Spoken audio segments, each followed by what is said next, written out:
Hello, I'm an avatar, and yes, I really love animals. Crazy, right? But not as crazy as the story I'm about to share. Stick around because this will help you, even if you're not vegan. In a minute, I'm going to tell you a story about Paul, who thinks the Grim Reaper is stalking him after a routine health check at the doctor's, and his wife Olivia, who is a rather smart cookie, as you'll find out later.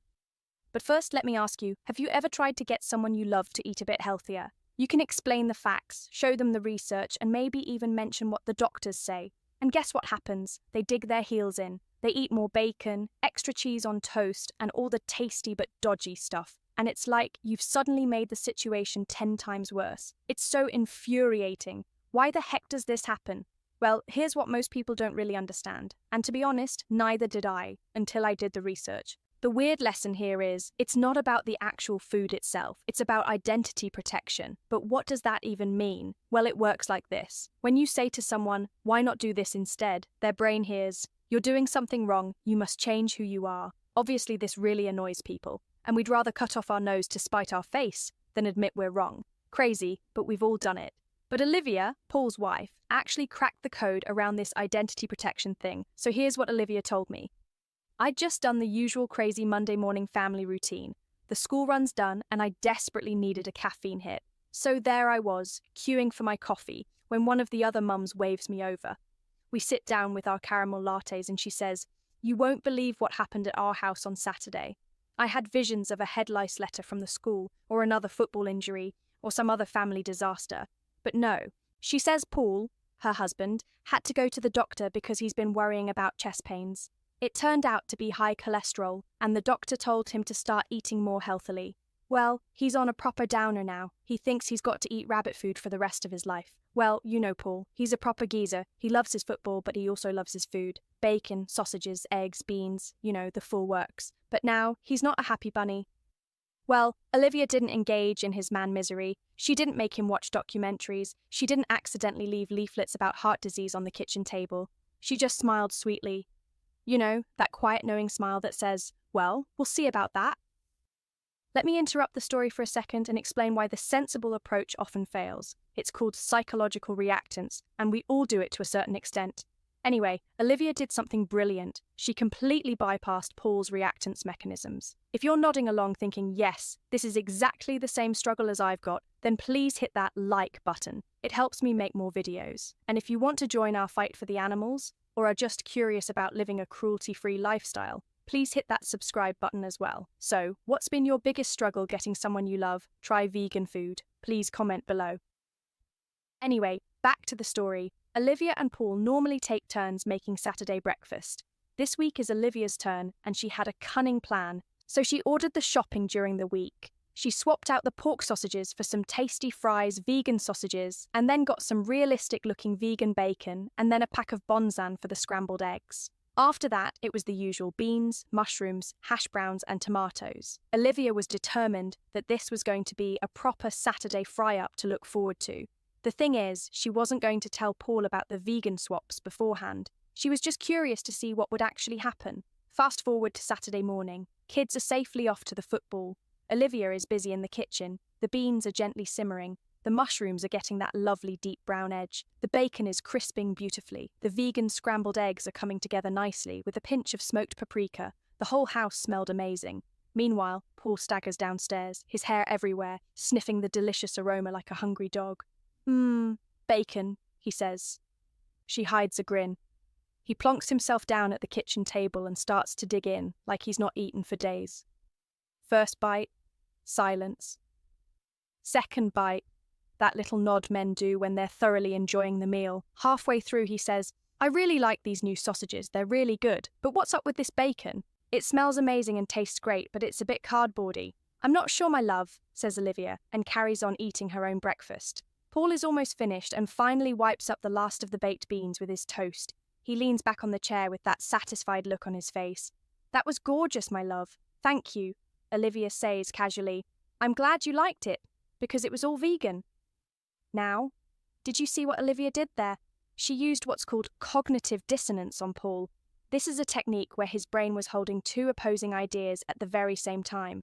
One part says, vegan food is crap, and the other part says, I just really enjoyed that breakfast. And because the experience part came first, his brain takes the easiest path. So Paul freezes for a moment with a horrified look on his face. He looks at Olivia like the referees just disallowed Chelsea's winning goal. You're joking! Nope, says Olivia, and then he laughs. Well, fair play, he says. It was really good. Thank you. So, here's why this story is so important for all of us. Olivia didn't actually change Paul's mind about vegan food in one hit, but what she did do was change his experience little by little. And the key thing to remember is experiences beat arguments every single time. It's something to do with how powerful the neurons are firing in the brain at that exact time. Anyway, 2 weeks later, it was Olivia's turn to cook the weekend breakfast again. It was the same vegan breakfast, but this time she buys the meatier, this bacon, the one with proper bite. Same breakfast routine, same delicious aromas. Paul sits down at the kitchen table and tucks into his breakfast. He starts to chew the new bacon thoughtfully. Now, that's more like it. It's got a proper meaty bite. Olivia nearly burst out laughing, but she didn't say a word until he'd finished.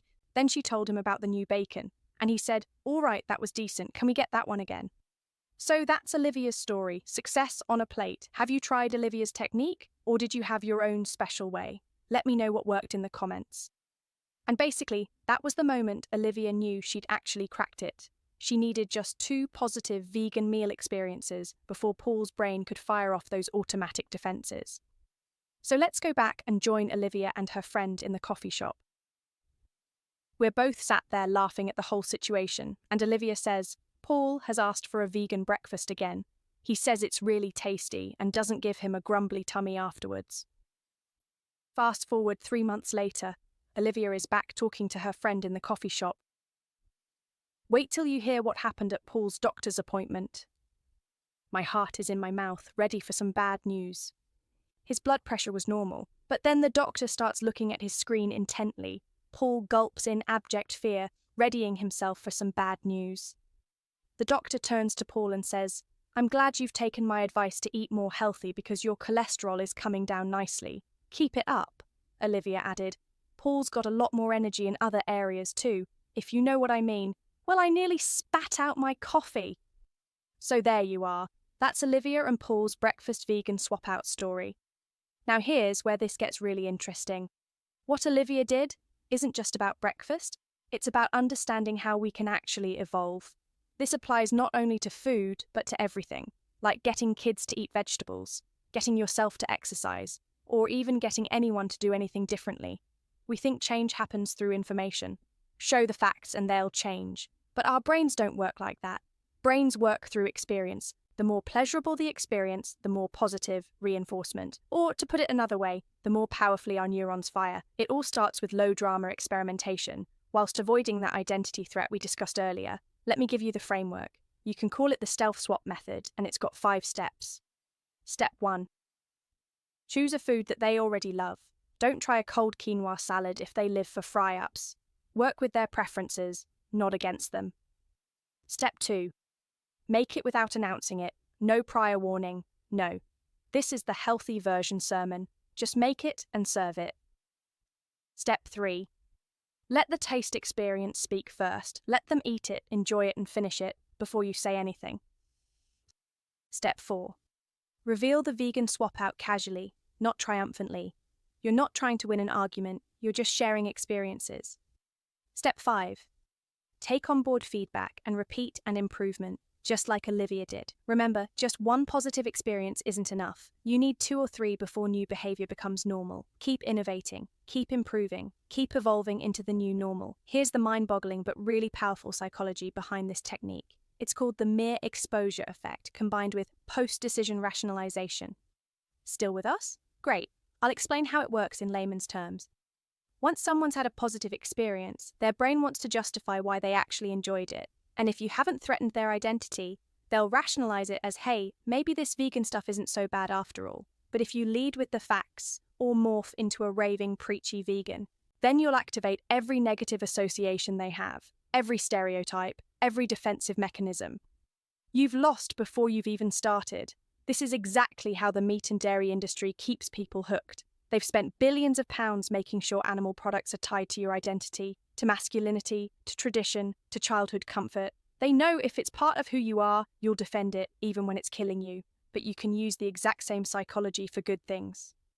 Let me ask you, could you do the same as Paul and Olivia and swap your weekend fry up for the vegan version? Let me know in the comments. Give people plenty of time and space to come around to a new way of living, a better way. The thing to remember is, you're not trying to convert them. You're not trying to make them say, I'm vegan now. You're just quietly expanding what normal looks like.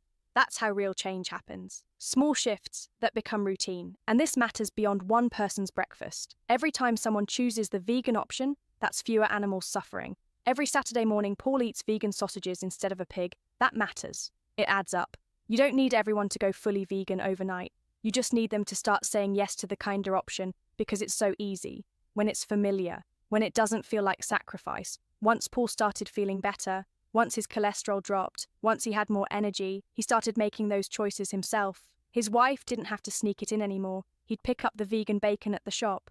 Because now it wasn't about being vegan, it was about feeling good. That's cognitive dissonance resolved. That's how we all win. So here's your action plan.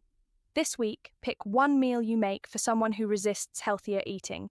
Just one. Make the vegan version. Don't announce it. Just make it tasty. Let them eat it. Then, and only then, you can mention it casually. Maybe try something easier, like a spaghetti bolognese perhaps, and do it with vegan mince this time. Watch how their resistance subsides when pleasant experiences comes first.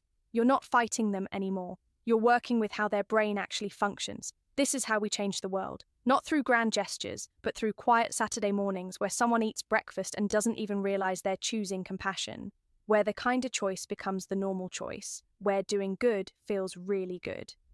By the way, I've been busy doing my own bit for animals. I've built an online vegan shopping centre called Vegan Supermarket UK, and you'll find all the vegan breakfast recommendations there. Just so you know, I may earn a small commission if you buy something, but it doesn't cost you any extra. The link is in the description. Well, thank you for watching, and I hope this video helped you. If you want to see more videos on living a cruelty-free lifestyle, please hit subscribe, and I'll see you in the next video. Just to be clear, I'm an animal lover who uses AI to help research and fight against animal cruelty. But every word here comes from my genuine passion for helping people to live without causing animal cruelty.